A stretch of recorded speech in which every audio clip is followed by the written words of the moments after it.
Welcome, late night listeners. You are listening to True Horror Vault. This is a place where we bring to light the most discussed, mysterious, and chilling true horror experiences from across America. Tonight's episode, America's 5 Most Wanted True Horror Stories. The events you will hear tonight are not pure fiction. Behind every story lies real events, investigations, or eyewitness accounts.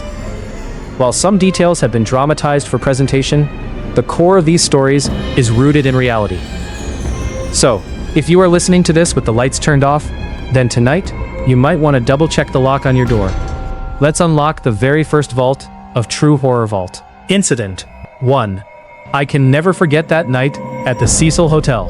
In 2013, I stayed at an old hotel in Los Angeles for a few days.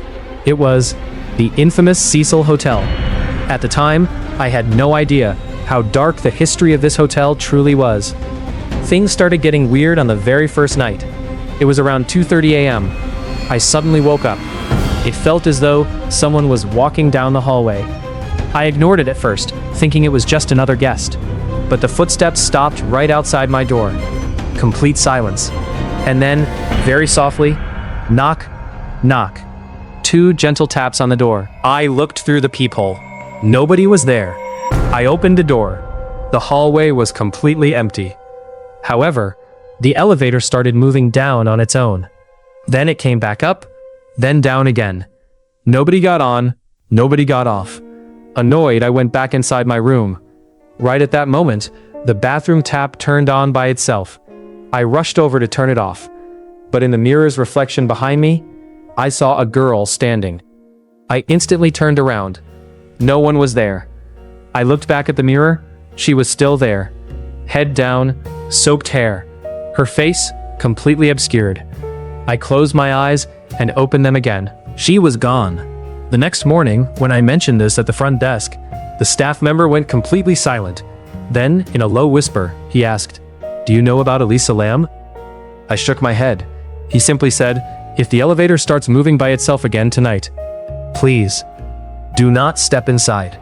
I checked out of that hotel that very night. Much later, I learned that the mysterious death of Elisa Lam had made this hotel world famous for all the wrong reasons. Even today, that elevator video gives people chills. And as for me, I am still not sure. Was the person I saw in the mirror standing behind me that night? Or was she trapped in that place long before I arrived? Some places aren't just haunted. Their very history is steeped in blood. Our next story revolves around a home whose very name sends shivers down the spines of countless Americans. Incident 2. I spent a night in that house. Upon a friend's request, I once visited the Amityville area in New York. Not that exact house, but very close to it. A local acquaintance was telling us about the dark history of that infamous house. As it grew late, he jokingly said, "If you want, you can stay in the old guest house up front." We agreed. It was 1 a.m. I couldn't fall asleep. Suddenly, the sound of footsteps came from upstairs. I thought it was my friend, but looking at the adjacent bed, he was fast asleep. Then who was upstairs? I grabbed a flashlight and climbed the stairs. Reaching the top floor, I saw a completely empty room. Old windows, broken furniture, and in one corner of the room, a rocking chair, moving slowly, all by itself. There was no wind in the room, yet the chair wouldn't stop. The moment I flashed my light onto it, the chair abruptly stopped. At that exact second, a faint child's whisper echoed right next to my ear. "Can you see me?" I froze in absolute terror. I turned around. Nobody was there. Suddenly, the door to the room slammed shut by itself. Bang! I ran to the door and grabbed the handle. It wouldn't open. Right then, the temperature in the room dropped drastically. My breath turned into visible white mist. And then, the rocking chair began to rock again. This time, much faster. Panicking, I pounded on the door. Suddenly, the door swung open on its own. I bolted downstairs and didn't sleep a single second until morning. The next day, a local resident simply said, "Some stories in this neighborhood are made up by people, but some houses write their own stories." To this day, I don't know what I heard that night, but one thing is certain. After that night, I never dared to spend a night in an infamous location out of curiosity ever again. Dear listeners, So far, we have heard 2 stories backed by real history and strange first-hand accounts. Now, we move to a place where countless people claim to have been followed after dark. Let's unlock the 3rd vault of True Horror Vault. Incident 3. What I saw at Goatman's Bridge. While visiting Texas, a friend told me, "If you really have the courage tonight, I'll take you somewhere." That place was Old Alton Bridge. Locals know it better as Goatman's Bridge. It was around midnight. The 2 of us were standing in the middle of the bridge. Dense dark woods all around us. Black water flowing beneath, practically no mobile reception. Just as we reached the midpoint of the bridge, we suddenly felt someone was walking right behind us. I stopped. The footsteps stopped too. My friend whispered, "Don't look back."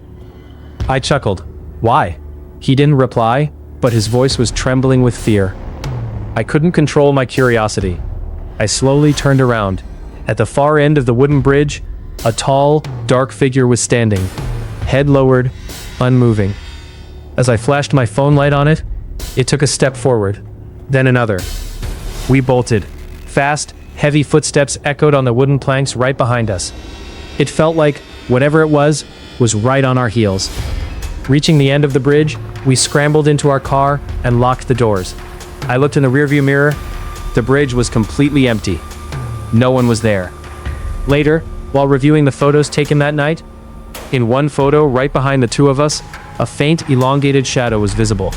Maybe it was a camera glitch, maybe a trick of light and shadow, but I am still certain. That night on the bridge, it wasn't just the 2 of us. Our next story centers around an island, whose name alone makes many Americans feel uneasy. For many years, entry here has been forbidden, and those who once worked there left behind experiences that remain unexplained to this day. Incident 4. I have never experienced silence like North Brother Island. I used to be an urban exploration photographer. Once, with special permission, I got the opportunity to visit a long-abandoned island in New York.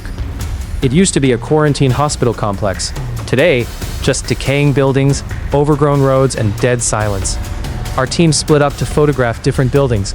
I walked alone into an old hospital ward. As soon as I stepped inside, I caught a strange smell. Damp walls, rusted iron bed frames, broken window panes letting in the cold wind. As I raised my camera, I felt like someone was standing at the far end of the hallway, wearing white clothing, head down. I thought it was someone from our team. I called out, "Hey, is that you?" No response. I walked forward a few steps. Right then, the figure turned left down the corridor. I rushed over to check. Nobody was there. At the end of the corridor, an old door was swinging slowly back and forth, as if someone had just walked through it. I gathered my courage and pushed the door open. The room was completely empty, except on the dusty wall was a fresh handprint. That's when I realized none of our teammates were nearby. Suddenly, a voice came through my walkie-talkie. "Everyone, head back to the boat right now." I replied, "I'm on my way." The voice asked back, "Who are you talking to?" Confused, I said, "I was just..." And then it hit me. I had been following footsteps for the past few minutes, but I was the only person inside that building. Since that day, I have almost given up photographing abandoned hospitals, because in some places, history never truly ends. It waits. Dear listeners, in tonight's episode, we have heard stories connected to real history, investigations, and strange claims from witnesses. However, our final vault holds a story based on one of the most discussed and unsolved mysteries in America to this day. Let's unlock tonight's final vault. Incident 5. The forest where people go missing. I used to work as a volunteer with a search and rescue team. That year, we were called to a national park. An experienced hiker had gone missing. His car was found in the parking lot. His backpack was retrieved, but the man himself had vanished into thin air. We started searching at dawn. For the first few hours, we found nothing unusual. Then, our tracking dogs suddenly stopped dead in their tracks. They refused to move forward, whimpering and pulling backward. The team leader said, "Don't force them." We continued on foot. An eerie silence hung over the woods. No birds singing. Even the wind had completely stopped. Right then, I spotted a man standing in the distance among the trees. He was staring straight at us. I shouted, "Hello, do you need help?" No reply. He slowly stepped behind a large tree. I ran after him. It took only a few seconds. When I reached the tree, there was no one there. Open woods all around, nowhere to hide. As I turned back, I heard my team leader calling my name. Over here! I walked toward the sound, but after a few steps I noticed the call wasn't coming from one fixed spot. First from the right, then from the left, then right behind me. I spun around. Nobody. Suddenly, my team leader's real voice crackled over the radio. Stay where you are. Don't move. We've been searching for you for the last 10 minutes. My heart sank. I thought I had only stepped away from the group for barely a minute. In reality, 10 minutes had passed. When they finally located me, a team member said, "You were just walking in circles around the same tree. We were shouting your name, but it was like you couldn't hear us." That missing hiker was never found. But, as we walked back, I noticed something on the ground. In the mud next to my boot prints was another pair of bare footprints trailing alongside mine, as if I hadn't been walking alone the entire time. Even today, whenever I encounter deep forest silence, I remember that day. Because in some places, people don't just get lost. Something calls them away. That concludes tonight's America's 5 Most Wanted True Horror Stories. Some of the events you heard tonight are tied to real history, while others were presented through eyewitness accounts and urban legends. Standing between truth and the unknown, the final answers to these mysteries remain undiscovered. But remember one thing: the scariest places aren't always abandoned houses. Sometimes, the terrifying place is where everything seems completely normal. If you enjoyed tonight's episode, make sure to like the video, leave your thoughts in the comments, and subscribe to True Horror Vault with the bell icon turned on. Who knows? Your real-life horror story might be featured in our very next episode. Until then, keep your doors and windows locked. Do not answer unfamiliar calls from the dark. And if in the middle of the night you feel like someone is watching you, maybe you aren't wrong. Good night, and welcome back to the vault whenever you dare.